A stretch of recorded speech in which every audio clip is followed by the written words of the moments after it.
So, as usual, before we start the new lessons, we are going to do a short overview of what we have learned last week. And also, I will do a quick summary of the summaries that you have written. There are some common mistakes, and we are going to learn them together. So, first of all, for last week, the first important vocabulary that you need to remember it is 断. 断. It can be used as either a transitive verb to cut off, to stop, such as 断电、断水、断联系、断粮。小的时候家里经常断电。When I was young, there were often power cuts at home. 我和他已经断了联系。I have stopped the contact with him. 他打断了我们的对话。He interrupted our conversation. So for all of those, you see, 断, you put directly the noun after 断. It is a transitive verb. 断 plus a noun means to cut off, to stop. Or it can also be used as an intransitive verb, which means to break, to snap. For example, 绳子断了, the ropes broke. 我的腿摔断了, my leg was broken. So you see here there's no object anymore after 断. It is used as an intransitive verb, means to break. 以来, it means since, and it's usually used with situation that happened quite some time ago. And there are three different usages for 什么什么以来. For example, you plus an exact year before 以来，自什么什么以来。For example, 自去年以来，他瘦了好多。He has thinned a lot since last year. Or you can also put 以来 after an event. For example, since the reform and opening up, China has experienced great changes. Or there is an already formed vocabulary. It's 一直以来, meaning since always. Since always, I was fond of you. 一直以来我都很喜欢你. And pay attention here. Even though 什么什么以来 it means since. It doesn't mean like the since in English when it is followed by a reason. It can be translated by 以来 as well. No, it's not. So 什么什么以来 only means since what time, since an event happening, since always. It cannot be used to explain a reason. 新房装修完，父亲第一次走进新房时，高兴得不得了。So 不得了, there are two different usages. The first one, it is used as an adjectival complement, and it is always used with 的不得了. It can be used for expressing degree, emphasizing or expressing quality. And in this scenario, it means extremely, exceedingly. When you use it, you just put an adjective and then you put 的不得了. It means extremely adjective. For example, 她高兴得不得了. She is extremely happy. 这里的奶茶好喝得不得了. The bubble tea here is extremely tasty. And 不得了 can also be used as a modal particle. It is used with a 了,不得了了. So even though when you're writing 了, it is written in the same form, but it's different. 不得了, it is a vocabulary itself, and 了, it is a particle. 不得了了, it is normally used at the beginning of a sentence to express the astonishment towards something, meaning, oh my god. But the usage is normally used in an oral manner. It's not often used in the writing papers. So 不得了了，他们要打起来了。Oh my god, they will fight soon. 不得了了. It is a modal particle. You can just put it at the beginning of a sentence and to use it separately to express your astonishment towards something. 临 it is very important here. So it has two different usages. The first one is it is used as a verb, and when it is used as a verb, it means close to. And we have, as we have already learned, 靠, and 靠means next to. 靠 means next to. So here you see 新开的咖啡店紧靠着甜品店 because these two shops they are next to each other. So you can use 靠. The new coffee shop is next to the dessert shop. However, 临 when it used as a verb, it means to close to. And when we said close to, it is always with a facing direction. So you see here the 咖啡店 is facing the river and is near the river. So you can use 临. 临江开了家咖啡，新开了家咖啡馆。There is a new coffee shop close to the river. 临江 close to the river. You can just put the noun after 临 and it means close to somewhere. Here, 江 is the river, so 临江 close to the river. Or 临 it can also be used as a preposition. It means to just be about to or just before.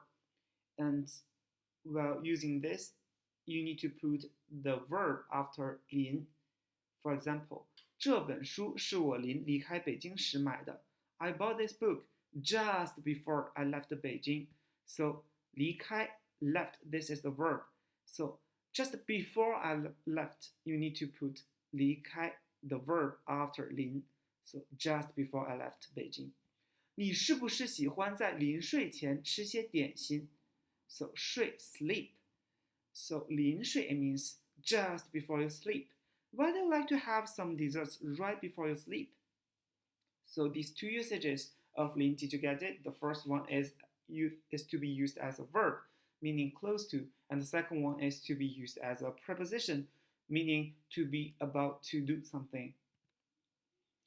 And importantly, the differences between 悄悄, 偷偷, and 暗暗, they are all adverbs, and they all have the meaning that they don't want to be discovered of doing something, and the subject is doing it secretly. However, it emphasizes on different things. For 悄悄 and 偷偷, it's more on the subject's behaviors. So 悄悄, it is to emphasize that the subject don't want to make a sound and he doesn't want to be listened to when he is doing something. It is more from the ear side. So 他悄悄地走进来了. He slipped in quietly. 偷偷, it means somebody doesn't want his or her behavior to be seen, or they don't want other people know about this behavior. For example, 他偷偷地走进来了. He slipped in covertly. And 暗暗, it is used more likely for the mental health. It's you don't want even to let other people notice what you are thinking. So, for example, 他暗暗地下了决心. He made secretly a resolution. And this is purely mental. So you need to use 暗暗 here. And for your homework, I'm sorry that I cannot send you the homework by today because I rarely have time to do all the checkings with the busy schedules. However, I did look up of all your homeworks and I found some common mistakes.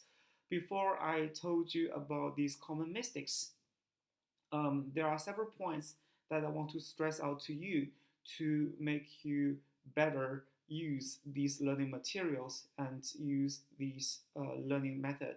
So first of all, even though all these learning materials can be accessible at any time online, it is still advisable for you to take notes by yourselves on a paper while you're listening to my explanations of the text or of the overview.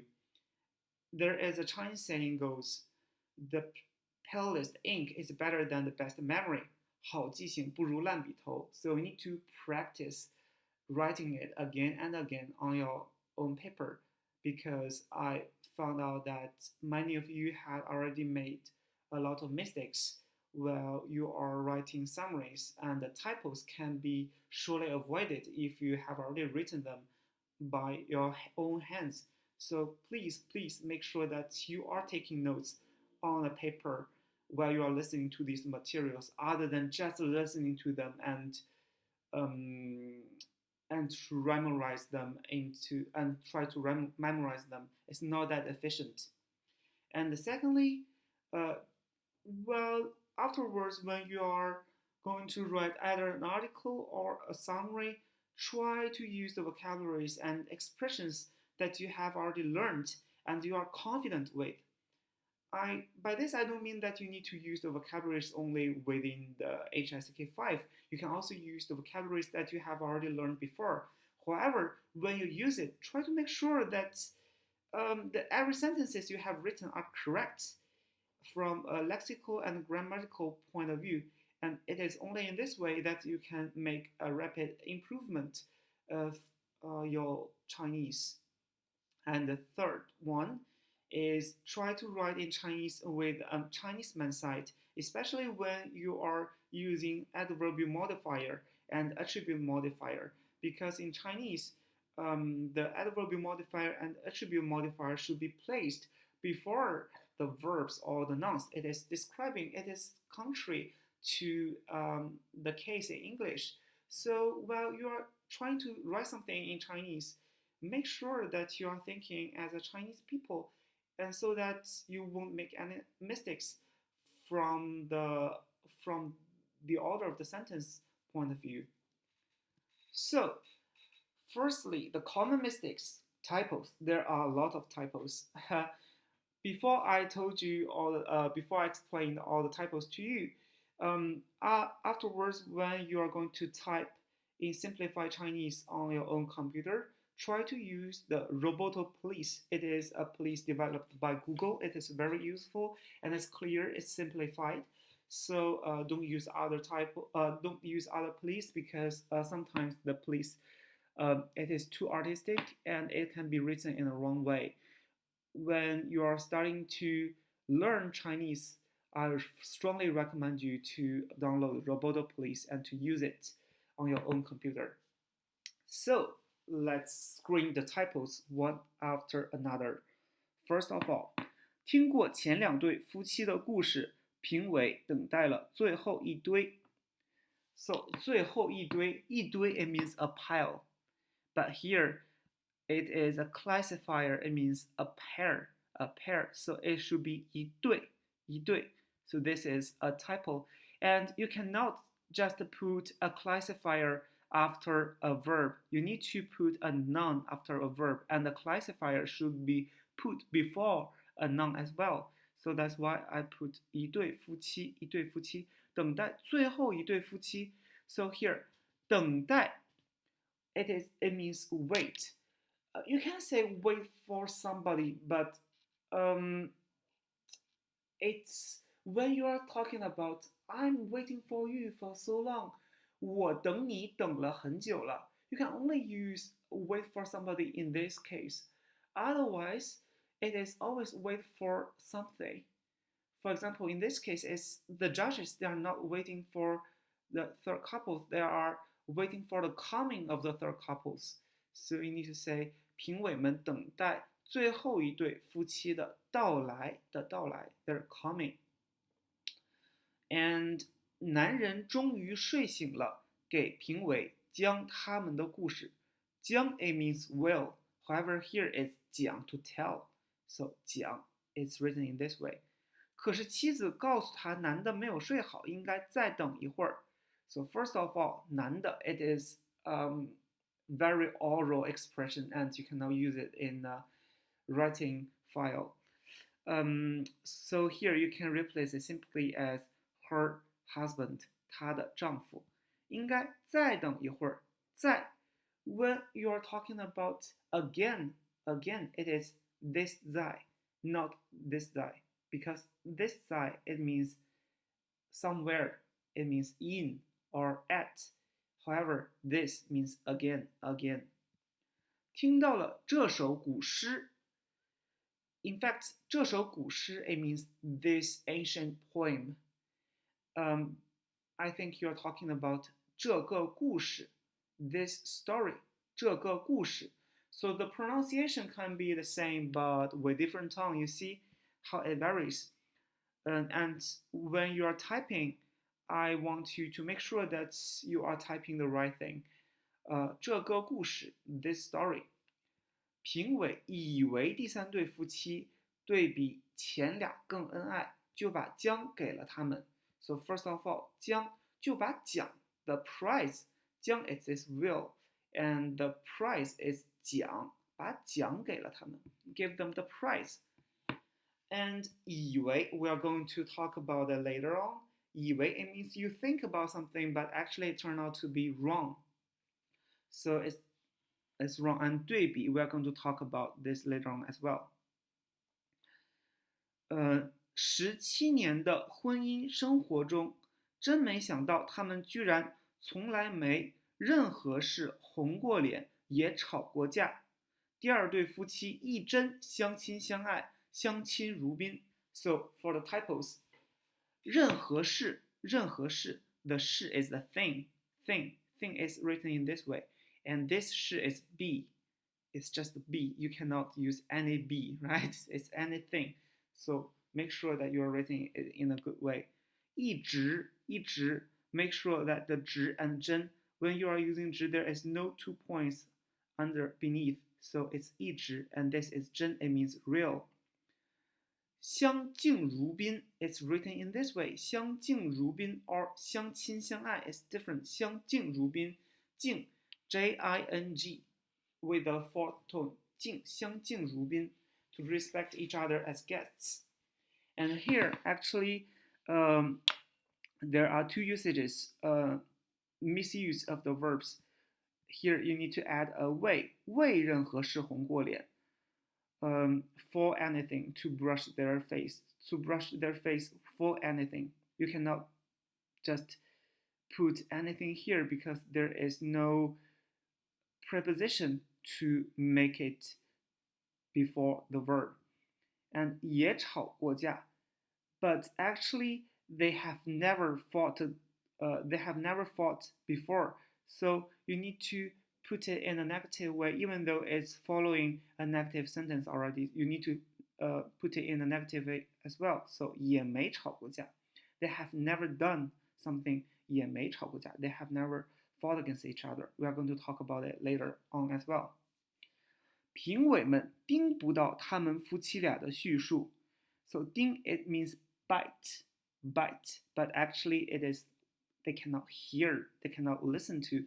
So it's 听将第一对夫妻评为患难与共夫妻 so I didn't really even hear. It should be 评为 the way here 评为患难与共夫妻 it's not 患难共夫妻患难与共夫妻 and the common mistake too is the faithfulness, because you are writing summaries and you need to be faithful for contents of the text you are doing summary. So for example, like in the first sentence, 第一对的妻子从小到大不能动 Wow, if you say in that way, it means like the wife in the first couple, she cannot even move from when she was very young. So it's not what has been said in the text. In the text, it's just said that the wife cannot move a couple of years ago. So 从小到大 from an early age to getting old, it cannot be used really like in this scenario because it changes the meanings of the whole text. 她不想唤醒她的丈夫，因此决定不参加比赛。居然丈夫醒来。So here this is a misuse of 居然 because actually in the original text, um, the unexpected situations is that the judges have never thought that to let her husband sleep, the wife would give up the opportunity to participate in the competition. So the unexpected situation it is 不参加比赛 it is not the 丈夫醒来 so we need to put 居然 before 她不想唤醒她的丈夫，因此居然决定不参加比赛。丈夫醒来，听完所有的故事后，法官很难选择最爱的夫妻。So actually, first of all, the judge, yeah, it can be translated into 评委 or 法官, but 法官 they are really like the judges for the lawsuits, and here they are just the judges for the competition. So you need to use 评委 instead of 法官。And 评委很难选择最爱的夫妻。It's hard for the judges to select the most loving couple. However, in the text, they said like at the end the judges they have selected the most loving couple, which is the third couple. So it is different. It is not faithful to its original text. 男人在家没有睡个好觉，因为他昨晚半夜被蚊子叮醒了。Yeah, the man didn't have a good sleep yesterday night because he was awakened by the mosquitoes. However, later on, the reason why he kept being awake is because he was afraid that his wife would be awakened by the mosquitoes as well. So, in the latter half of the night, he was chasing the mosquitoes for his wife. So, the reason why he didn't have a good sleep is not only that he was awakened by the mosquito, but also he was staying awake to chase mosquitoes for his wife.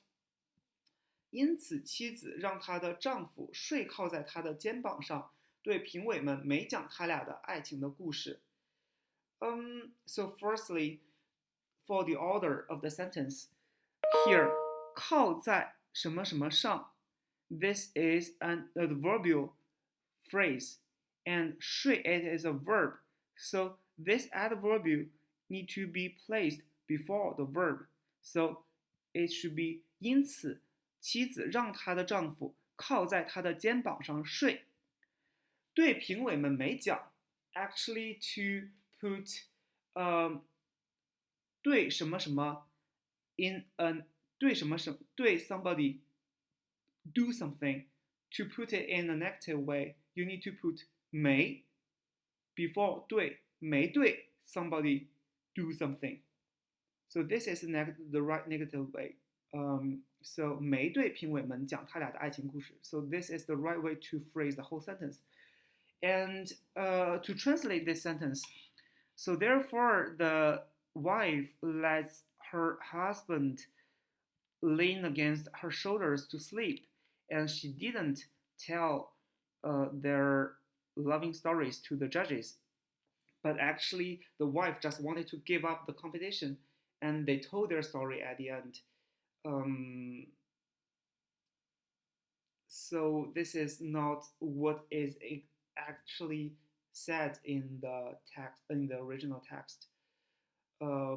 So after all this, I think you can get an understanding how to keep faithful while you are writing summaries. So it's really just to make a summary and to not rewrite the story or give your comments. It's just make it short, but make it authentic to the original text.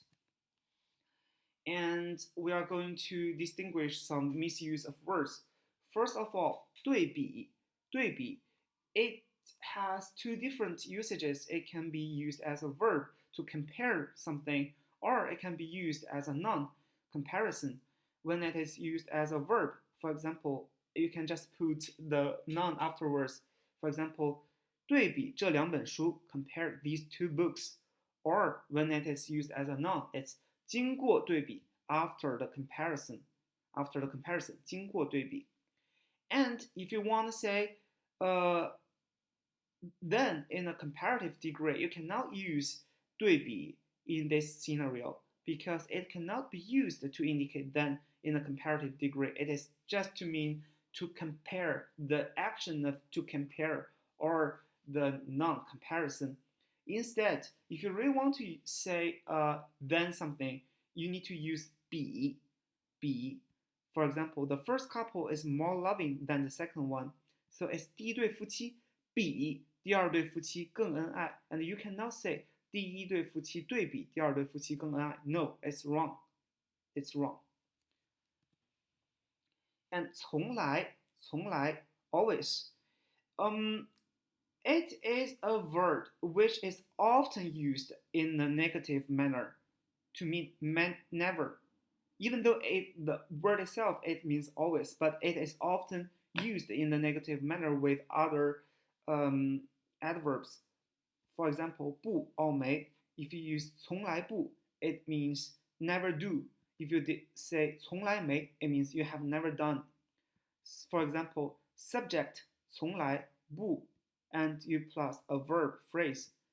她从来不喝酒, she never drinks. 她从来没见过她妈妈, she has never met her mother. And 从来 can also be used in a positive manner. However, in this way, you need to put a 都 afterwards. So it's subject 从来 plus 都 and you plus predicate. For example, 他说话从来都很大声. He's always spoken very loudly. 成功从来都是靠自己努力. Success always depends on working hard by oneself. 那这个里面就是他主语 subject 从来都 and you put the predicate which is describing the verb itself. So here is loudly to describe spoken, and here the subject 成功 and 要 is the verb. 要 is the verb. 成功要什么呢？要努力呀，要靠自己去努力。Lean on somebody, depending on someone else. So here is a preposition, and it's to describe 靠谁的努力呢？ It's to describe to depend on my own efforts. So the part it is describing is 努力, and 努力 it is here. It is a predicate to say 要他从来都要靠自己努力，成功都要靠自己努力。And 以为 or 认为, as I said, 认为 is think or believe, and you truly believe it. It is your belief.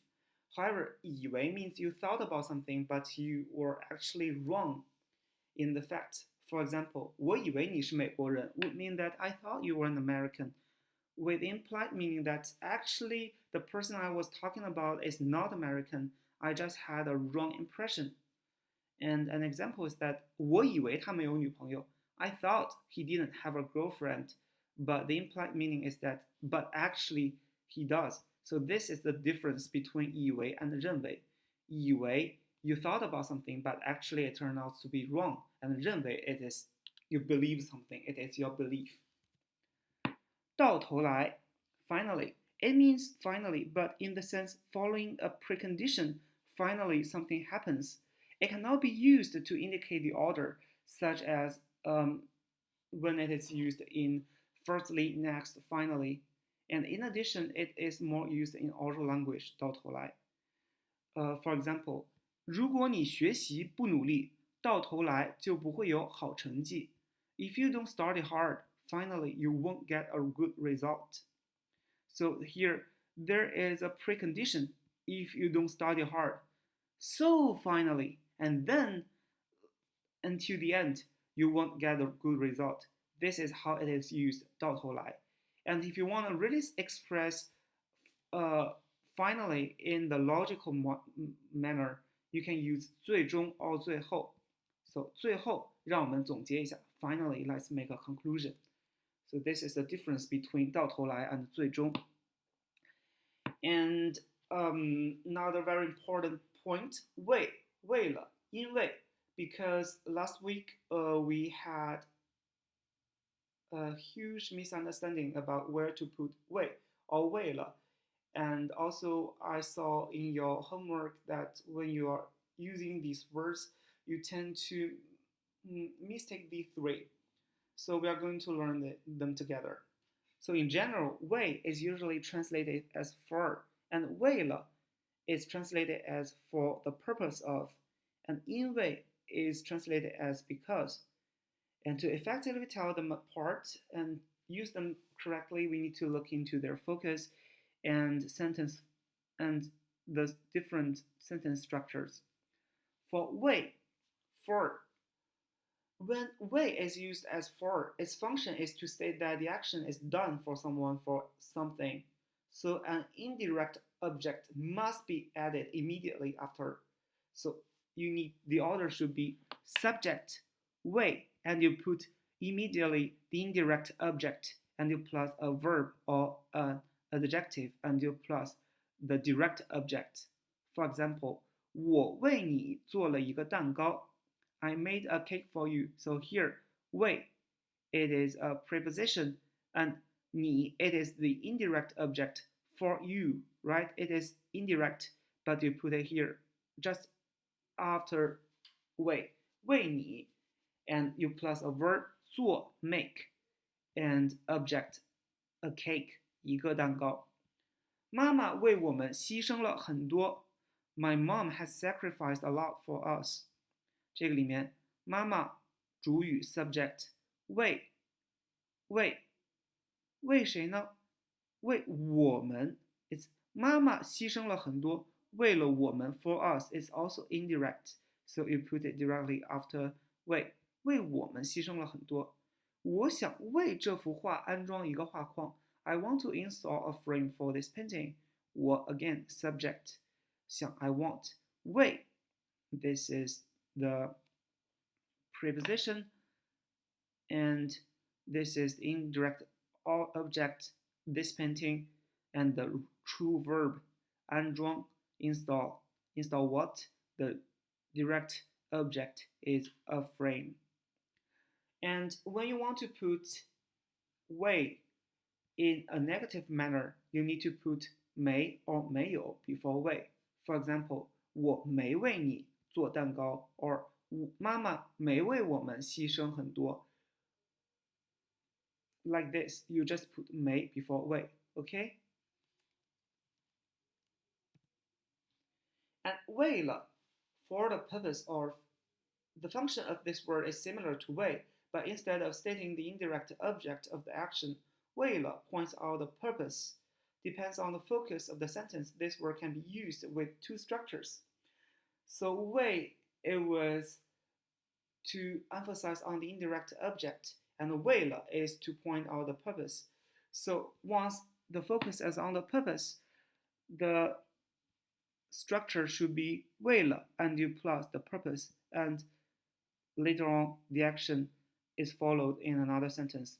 为了让你高兴，我做了一个蛋糕。To make you happy, I made a cake. Mom sacrificed a lot to give us the best. 妈妈牺牲了很多，为了把最好的给予我们。为了把最好的给予我们 this is the purpose, so you need to put it at the very beginning of the sentence. 为了把最好的给予我们 in order to give us the best, Mom sacrificed a lot. In order to protect this painting, I want to install a frame. And the second usage is, well, the focus is on the action. So here you need to add 是 before 为了. And instead of two sentences, you can make it into one sentence. And now you are stressing the action.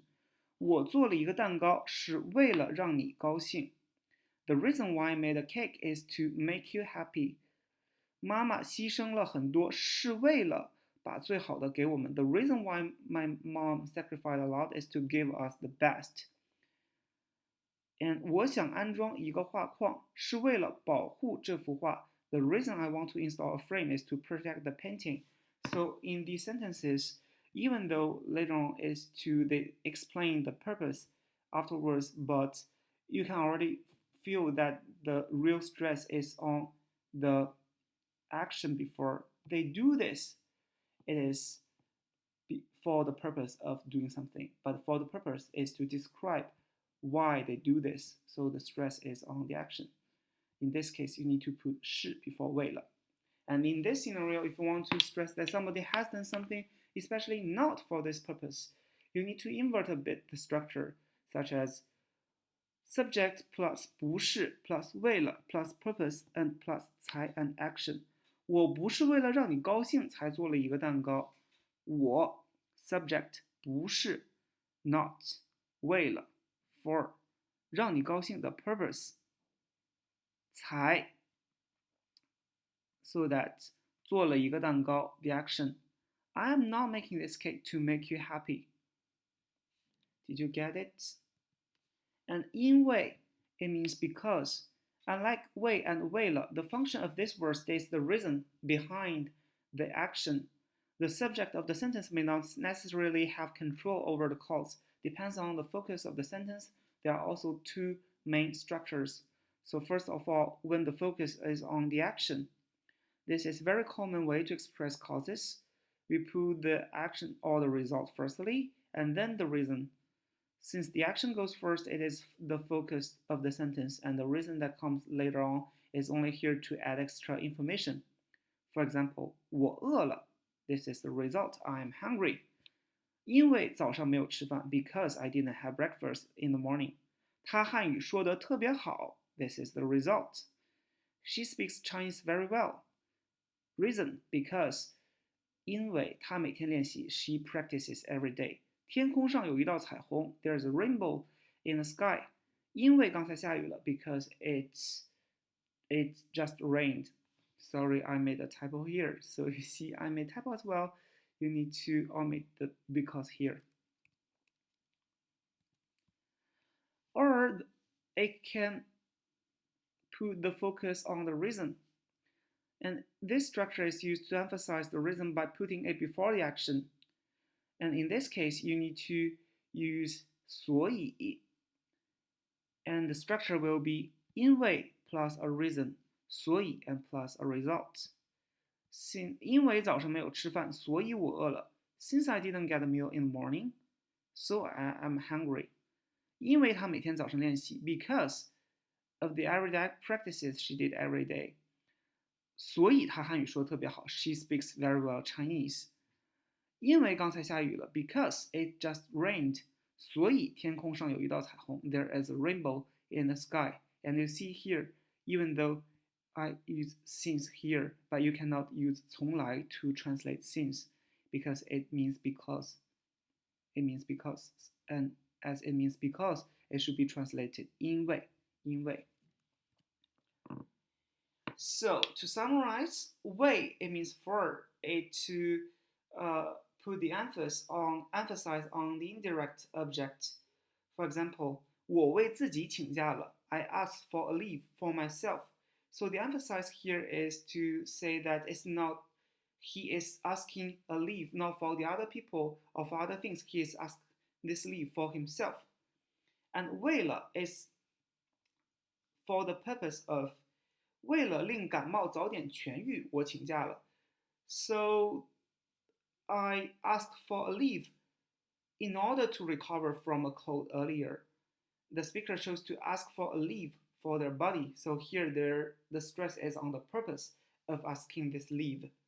And the third one, 因为 it means because. 因为感冒，所以我请假了。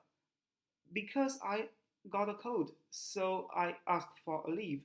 The cold triggered the speaker to ask for a leave, which in this case, they have no control over. And I hope with this, it is all clear for you how to use 为了 or 因为.